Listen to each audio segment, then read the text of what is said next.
think most of the students have joined. So we are going to start with paper number 9 in ion chemistry. या टॉपिकमध्ये paper number 9 मध्ये जो पहिला topic discuss करणार आहे तो म्हणजे metal ligand bonding in transition metal complexes. या टॉपिकमध्ये आपण क्रिस्टल फील्ड थिअरी आणि मॉलिक्युलर ऑर्बिटल थिअरी ही स्टडी केलेली आहे. तर हा टॉपिक स्टडी करत असताना तुम्ही तुमच्या नोट्स ज्या आहेत त्या थरली वाचायच्या आहेत. कारण याच्यामध्ये मी मगाशी सांगितल्याप्रमाणे मॅक्झिमम MCQ बेस्ड क्वेश्चन्स हे येणार आहेत. त्यामुळं याच्यामध्ये आपण जॉन टेलर डिस्टॉर्शन हा देखील पार्ट स्टडी केलेला आहे. त्याच्यानंतर क्रिस्टल फील्ड थिअरीमध्ये हाऊ टू कॅल्क्युलेट CFAC हा पार्ट स्टडी केलेला आहे. त्याच्यानंतर how the d orbitals of metal they split up into T2G and Ag group of orbitals and how these two sets are stabilized by CFAC. त्यामुळं हा topic study करत असताना आपल्याला बरंचसं कॉन्सन्ट्रेशन हे MOT आणि CFT याच्यावर करायचं आहे. फॉर एक्झाम्पल आता या टॉपिकमध्ये metal ligand bonding in transition metal complexes या टॉपिकमध्ये आपल्याला जर समजा असा क्वेश्चन विचारला तर the complex having coordination number 6 has dash shape किंवा the complex having coordination number 6 has dash geometry. ज्याला कोऑर्डिनेशन नंबर 6 असेल त्याला परफेक्ट जॉमेट्री आपल्याला माहिती आहे इट शुड बी ऑक्टाहेड्रल. त्यामुळं करेक्ट आन्सर जे आहे ते ऑक्टाहेड्रल आहे. त्याच्यानंतर आपण जॉन टेलर डिस्टॉर्शन स्टडी करत असताना असं बघितलेलं आहे की when the octahedral complex is form that is a metal is surrounded by 6 ligands when they approach equally to the central metal atom the geometrical shape thus formed is having the regular octahedral geometry. But there are certain configurations where one or the other ligands they are repelled more than the others and because of which the geometry is disturbed, and this change in geometry is known as a distortion. And this particular fact was put forward by John and Taylor in the year 1947. And they have pointed out that the configurations, that is the D4, D7 and D9, these are the configurations where there is a distorted octahedral geometry, what we call as a tetragonal geometry. त्यामुळे तुम्ही अशा प्रकारचा जर question विचारला तर octahedral distortion हा शब्द ज्याला येतो तर तुम्ही लक्षात ठेवायचा D4, D7, D9 हा क्वेश्चन मी तुमच्या रेग्युलर टेस्टला देखील विचारलेला होता. त्यामुळे distortion that is a change in geometrical shape that is on account of D4, D9 and D7. 4, 7, 9 हे त्याचे करेक्ट आन्सर आहे. त्याच्यानंतर COCl62- this complex has a dash symmetry असं म्हटलेलं आहे.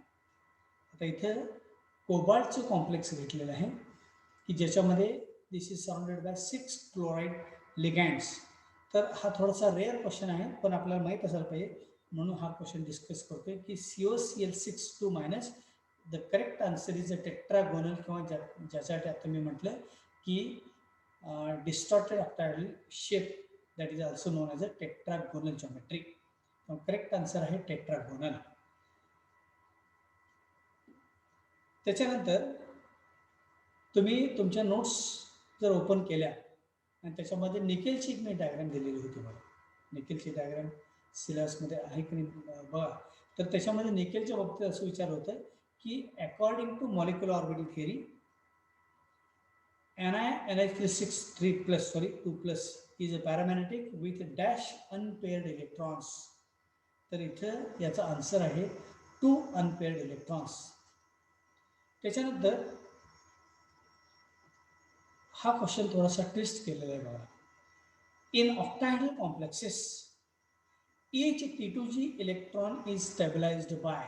आपण बघितलेलं आहे की ऑक्टाहेड्रल कॉम्प्लेक्समध्ये ज्याला 5 3D orbitals of metal they split up in 2 sets T2G and Eg. तर T2G group of orbitals containing 3 electrons which are lowered in energy, while EG group of orbitals having 2 orbitals which are elevated in energy. त्यामुळे each electron going into low energy T2G group of orbital is stabilized by an amount -4 dq हे लक्षात ठेवायचं आहे. कारण T2G चा reference येईल त्यावेळेला काय लक्षात ठेवणार -4 dq. आणि EG समजा हाच क्वेश्चन EGच्या रेफरन्सने विचारला. For example in octahedral complexes each EG electron is stabilised by, तर इथं तुमचा आन्सर असायला पाहिजे 6 dq. So EG 6 dq, T2G -4 dq हे लक्षात ठेवायचं आहे. त्याच्यानंतर मॉलिक्युलर ऑर्बिटल थिअरी स्टडी करत असताना मी सांगितलं होतं सुरुवातीला, this theory was put forward by Hund, Mulliken and Huckel. So this is the correct answer that these three scientists have jointly worked on the molecular orbital theory. आणखीन एक असा question विचारला की हा क्वेश्चन मी विचारला होता. During the formation of a complex each approaching ligand should have at least dash.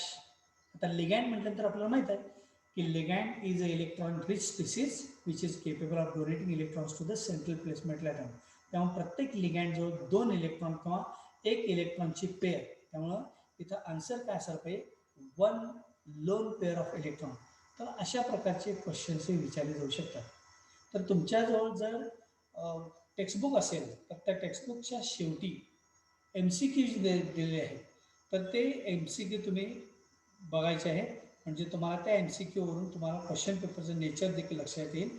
बऱ्याच वेळेला ते MCQ थोडेसे ट्विस्ट करून विचारले जाऊ शकतात. त्यामुळे ट्विस्ट जरी केलं तर आपण गोंधळून जायचं नाही. थोडासा थरो स्टडी जर तुम्ही केला तर तुम्हाला हे क्वेश्चन्स अटेम्प्ट करणं इझी जाईल. काही क्वेश्चन्स हे मेटल्स, सेमीकंडक्टर्स आणि सुपर कंडक्टर्स याच्यावरचे मी आता डिस्कस करणार आहे. हा देखील टॉपिक जास्त वेटेजचा आहे, त्यामुळे या टॉपिकवर देखील साधारणतः 8 ते 10 MCQ असायची शक्यता आहे. आता इथं असा क्वेश्चन विचारला जाऊ शकतो, metals are better conductors of electricity because of. हा क्वेश्चन देखील मी विचारला होता. मेटल्स म्हटल्यानंतर तुम्ही एकच शब्द परफेक्ट लक्षात ठेवायचा, फ्री इलेक्ट्रॉन्स. किंवा मेटलशी संबंधित जे क्वेश्चन्स विचारले जाऊ शकतात त्याचं answer majority it lies with free electrons. Lustre असेल again free electrons, conductivity free electrons. So all these characteristic properties are attributed only because of the presence of free electrons which are contained by the metals. त्यामुळे metals are better conductors of electricity because of, याचा answer काय असायला पाहिजे free electrons. कारण under the influence of electrical potential these free electrons migrate from one end to another end and hence they carry current. त्यामुळे free electrons is the right answer. त्याच्यानंतर bonding in metals is best explained by, त्याचा answer आहे MOT किंवा molecular orbital theory. आणखीन एक असा question विचारला जाऊ शकतो की germanium doped with donor atom is called.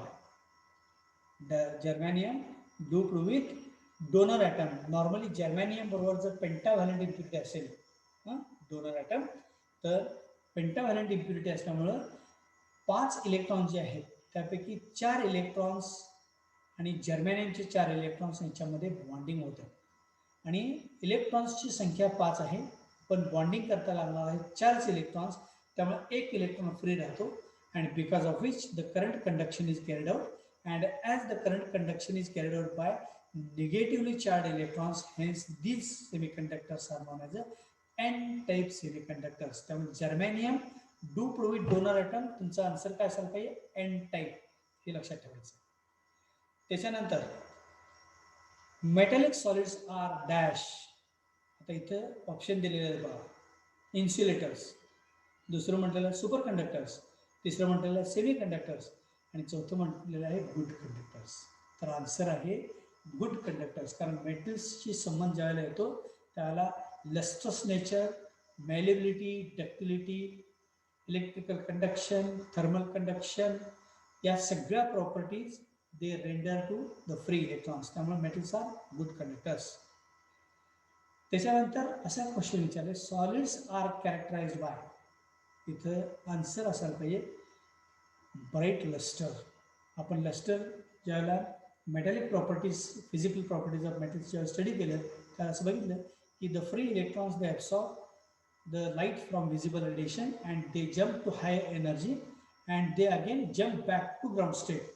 During this process, certain light energy is emitted and we can see that the surface of metal is appearing somewhat shiny, that is known as a lustrous appearance. त्यामुळं metals are characterized by bright luster, हे answer बरोबर आहे. त्याच्यानंतर on the basis of band theory of metals, solids are classified into, आपण बघितलेलं आहे band theory प्रमाणे सॉलिडचं classification कसं केलेलं आहे, मेटल्स, सेमीकंडक्टर्स आणि इन्सुलेटर्स, सेमीकंडक्टर्स अँड कंडक्टर्स. तर आन्सर तुमचे हे असायला पाहिजे. त्यामुळे इन्सुलेटर्स, सेमीकंडक्टर्स अँड कंडक्टर्स याचा रेफरन्स देखील आपल्याला माहीत आहे. काही विद्यार्थ्यांनी त्याच्यावर सेमिनार देखील दिला होता की त्यावेळेला मी ब्रीफिंग करताना असं सांगितलं होतं की इन्सुलेटर्समध्ये FB there is a large gap between the conduction band and the valence band. There is a large gap between CB and VB, conduction band and valence band. आणि ज्यावेळेला हा बँड गॅप जास्त असतो त्यावेळेला इलेक्ट्रॉनचं प्रमोशन करण्याकरता energy जास्त लागते आणि ही एनर्जी अवेलेबल नसल्यामुळं these materials act as a insulators. आणि सेमीकंडक्टर्समध्ये काय असतं की there is a band gap between conduction band and the valence band that is very small, and hence on application of electrical potential these electrons can jump easily at high temperature and hence they carry current, hence are known as a semiconductors. आणि conductors मध्ये काय असतो की the band gap between त्याला आपण म्हणतो FB orbital energy band हा कंडक्टर्समध्ये अत्यंत कमी असतो. So the CB and VB are separated by a very small gap that is known as FB orbital band, hence these materials act as a conductors. हे लक्षात ठेवायचं आहे. हा एक क्वेश्चन बऱ्याच वेळेला विचारला जाऊ शकतो. The idea of super conductivity was introduced by, याचा आन्सर आहे केमरलिंग-ओन्स.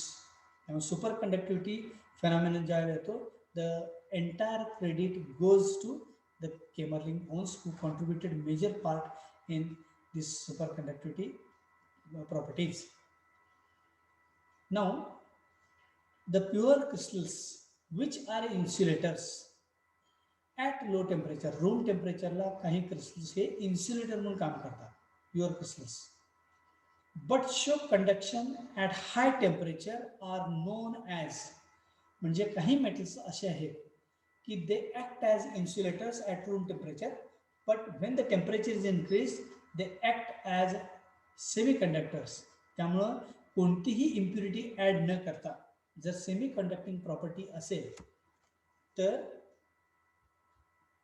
अशा कंडक्टर्सना काय म्हणतात की इंट्रिन्सिक सेमी कंडक्टर्स. आणि एक्सट्रिन्सिक याचा अर्थ when the semi-conducting property is on account of certain doped impurities from outside, that is known as extrinsic semiconductors. तेव्हा इंट्रिन्सिक सेमीकंडक्टर्सना प्युअर सेमीकंडक्टर्स असं देखील म्हणतात, कारण इथं semiconducting property is only because of the elevated temperature without adding any external impurity. त्याच्यानंतर आणखीन एक असा क्वेश्चन विचारलेला आहे, सुपर कंडक्टर्स शो. तर इथं तुम्ही शब्द लक्षात ठेवायचा मेजनर इफेक्ट, याचा रेफरन्स देखील मी आपण ज्यावेळेला हा टॉपिक चालू होता त्यावेळी मी सांगितलेलं आहे. Meissner effect is the correct answer.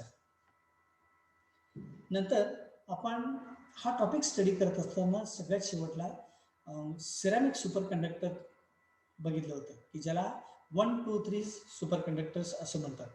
तर याचं स्ट्रक्चर जर बघितलं आपण तर ते structure it is 3 cubes which are stacked one above the other असं मी सांगितलेलं होतं. तर त्या स्ट्रक्चरला म्हणतात परोक्साईड स्ट्रक्चर. त्यामुळं जर क्वेश्चन विचारला तर मिक्स्ड ऑक्साईड सिरॅमिक, मिक्स ऑक्साईडचा कॉपर आहे, बेरियम आहे, येट्रियम आहे, all these are present in the form of their oxides म्हणून याला म्हणतात mixed oxide ceramic superconductors. has the structure called cubic peroxide structure. हे लक्षात ठेवायचं, cubic peroxide. नंतर असा एक क्वेश्चन विचारलेला आहे, metals are lustrous because of, मी मगाशी सांगितलं होतं metals are lustrous because of free electrons is the right answer.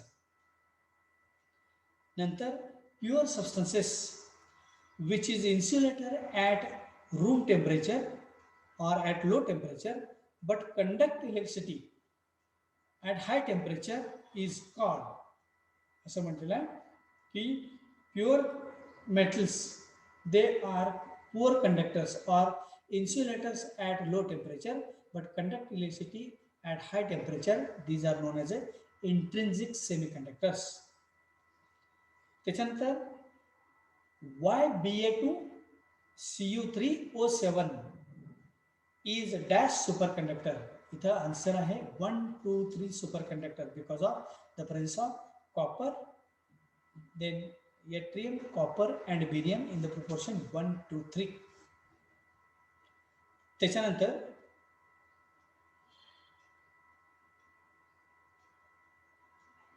असा एक क्वेश्चन विचारलेला आहे बघा, when pentavalent impurity is added to silicon crystal, pentavalent added to silicon crystal. आता आपल्याला माहित आहे when pentavalent impurity is added to silicon crystal, त्यामुळे काय होतं इथं की silicon can contribute only 4 electrons while pentavalent impurity that contributes 5 electrons.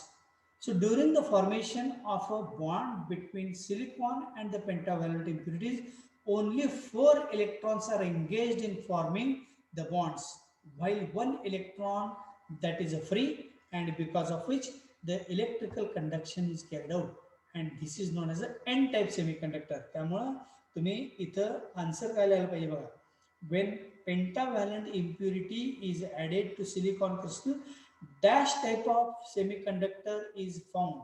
इथं आन्सर लिहायचं आहे एन टाईप, हे लक्षात ठेवायचं. पेंटाव्हॅलेंट याचा अर्थ 4 इलेक्ट्रॉन्स हे बॉन्ड फॉर्मेशनसाठी भाग घेतात, 1 electron that is left free and because of which current conduction is carried out. त्यामुळे एन टाईप सेमीकंडक्टरच्या बाबतीत तुम्ही 2 गोष्टी लक्षात ठेवायच्या आहेत, germanium with donor atom N type semiconductor, त्याच्यानंतर पेंटाव्हॅलेंट इम्प्युरिटी विथ सिलिकॉन परत एन टाईप. त्यामुळे तुम्ही असं ब्रीफिंग करायला शिकलं पाहिजे की ज्याच्यामुळे तुम्हाला हार्डवर्कपेक्षा स्मार्टवर्क करून ही एक्झाम देता येईल. तर या पद्धतीनं हे काही क्वेश्चन्स या दुसऱ्या टॉपिकमधले आपण बघितले. आता आणखीन एक जो तिसरा टॉपिक आहे की जो टॉपिक आपल्याला माहीत आहे की कॅटालिसिस, या टॉपिकमध्ये आपल्याला क्वेश्चन्स हे कमी विचारले जाणार, पण क्वेश्चन्स हे कमी विचारले जात असले तरी आपल्याला हे सर्व क्वेश्चन्स अटेम्प्ट करायचे आहेत so as to score more marks. त्यामुळं कॅटालिसिस हा टॉपिक अत्यंत सोपा टॉपिक आहे. तर याच्यावरचे जे क्वेश्चन्स आहेत ते क्वेश्चन्स देखील काय कसे असणार आहेत, व्हेरी सिम्पल असणार आहेत, no tricky questions may be asked. For example आता इथं म्हटलेलं आहे, which statement about the catalyst is universally correct? For example आता इथं ऑप्शन बघा,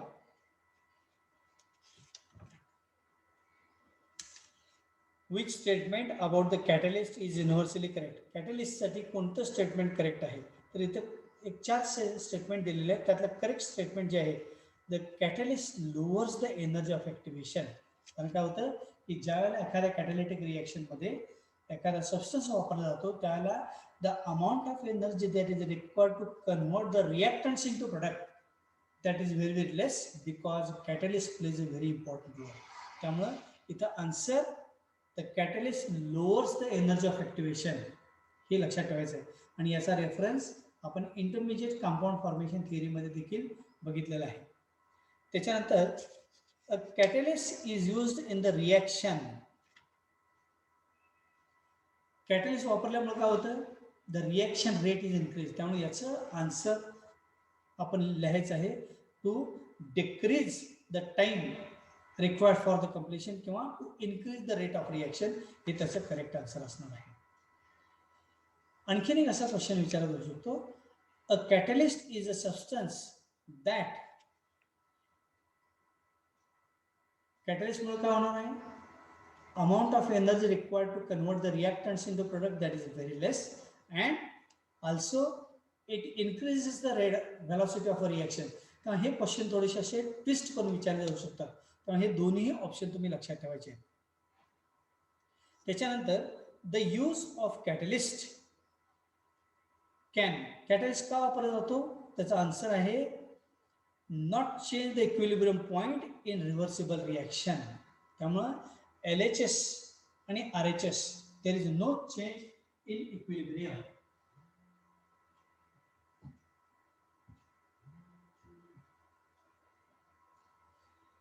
Then the substance which retards, हा एकदम सिंपल क्वेश्चन आहे. The substance which retards the rate of reaction is called, आपल्याला इथं रिटार्ड ह्या शब्दाचा अर्थ माहिती असायला पाहिजे. Retard means to inhibit or to stop the normal course of the reaction. त्यामुळं काही सबस्टन्सेस जे आहेत those play a negative role and hence such substances which retards the rate of reaction are known as a negative catalyst. त्यामुळं इथं तुमचं answer काय असायला पाहिजे, निगेटिव्ह कॅटलिस्ट. त्याच्यानंतर a substance which poisons the activity of a catalyst, poisoning झालं मग काय होतं, the rate of reaction is again retarded or it is inhibited or it is stopped. म्हणजे इथं देखील याचा आन्सर काय असणार आहे, निगेटिव्ह कॅटलिस्ट किंवा inhibitor. So the question is a substance which retards the activity of a catalyst increase the rate of inhibitor, हे लक्षात ठेवायचं आहे. त्याच्यानंतर in a reversible reaction, catalyst increases the rate of dash reaction.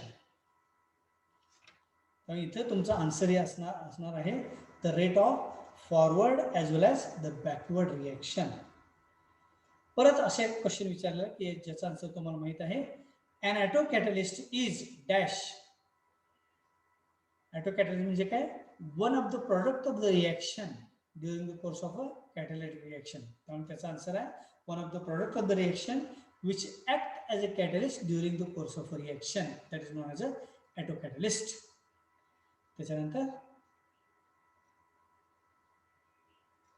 The reaction in which catalyst and reactants are present in gases state.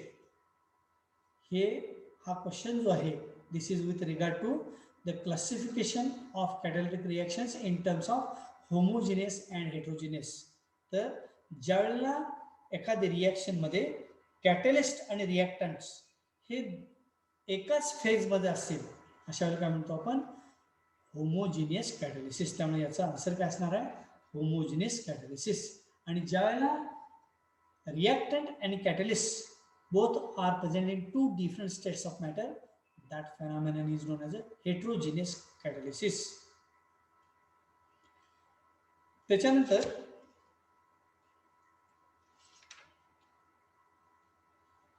adsorption theory of catalysis आपण बघितले. this is only applicable to the heterogeneous type of catalytic reaction where the catalyst is in solid state and the reactants are in gaseous state.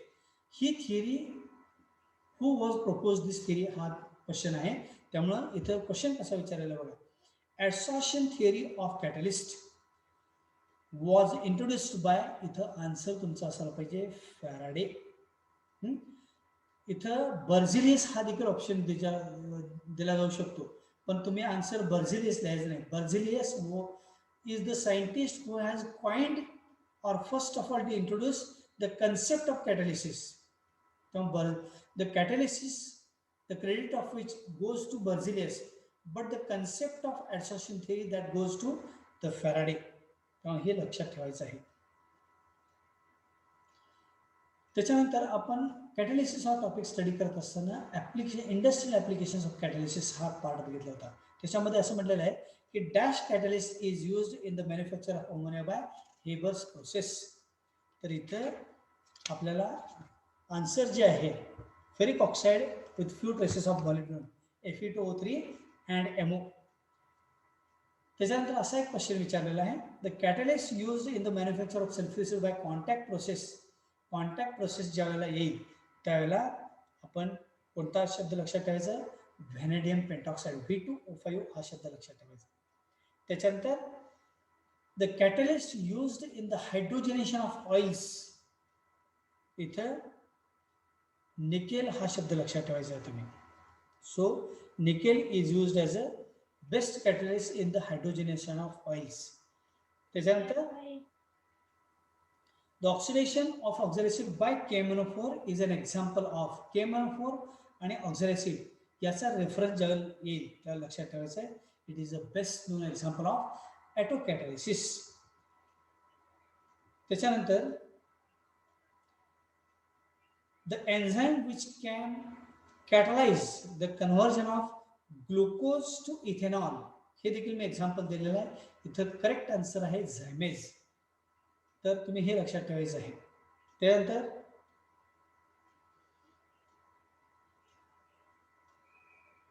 decomposition of KClO3 potassium chlorate to prepare oxygen by using dash catalyst.